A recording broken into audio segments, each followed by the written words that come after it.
Guanxi for Professionals, Unit 2, Discussion. Know your Chinese negotiating counterparty, long-term partner or short-term opportunist. Are Chinese negotiators long-term planners or short-term opportunists?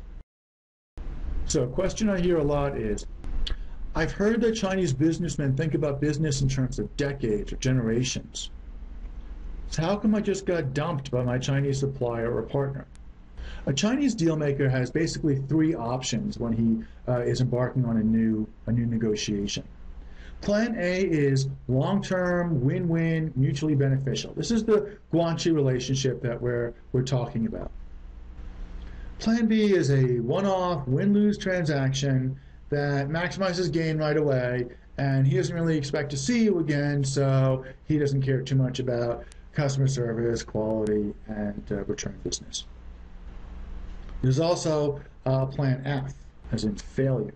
This is where he invests time, effort, and resources to develop a long-term relationship, but the deal's a bust, and he gets nothing.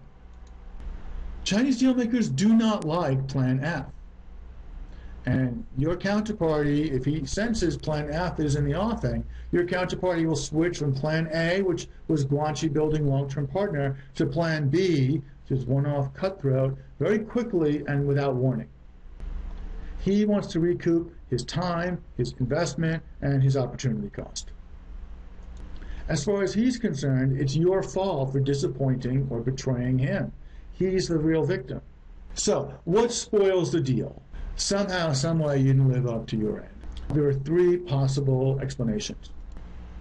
One is your product or service just didn't work out. He was hoping for the best. He gave it a shot, but either your product wasn't going to be successful in the marketplace, your service wasn't really cost effective, or the deal you offered just wasn't going to pan out, and he couldn't make the numbers work.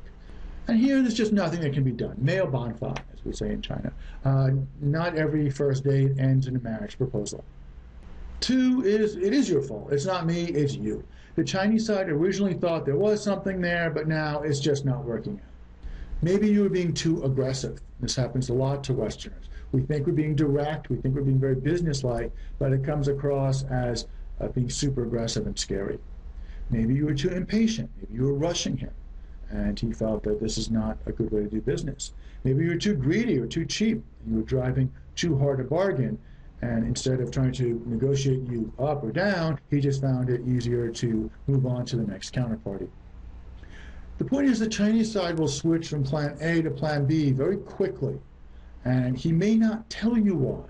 He may not tell you that there's anything wrong at all. He may just stop returning phone calls and answering emails, and he might suddenly become very difficult to get a hold of. That's a sign. And option three is not that the deal's a failure, it's that the deal's already succeeded as far as he's concerned. You started out with a technology, a process, some business method that he didn't understand and he wanted. And he needed you, even if you were making a lot of demands, even if you were very expensive.